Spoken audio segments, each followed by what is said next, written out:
What's up, folks? It's Dave Buick here from the Lights Out podcast, and I'm super excited to announce our next episode that will be dropping shortly. We're starting off into a series that we've called the Automation Academy, building off of what MakingChips is doing with the Machine Shop MBA.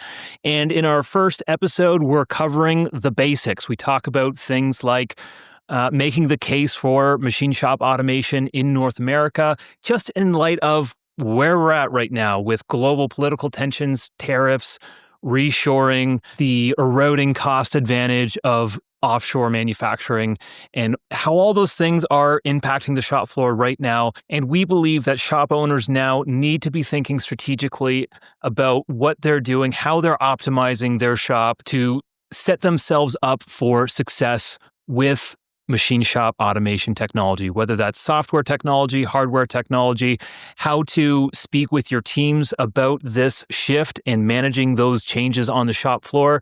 We talk a bit about the business outcomes. In fact, we're going to talk more specifically about business KPIs attached to implementing technology later on. We talk about this idea that it's not necessarily for everybody about 24/7 lights out automation.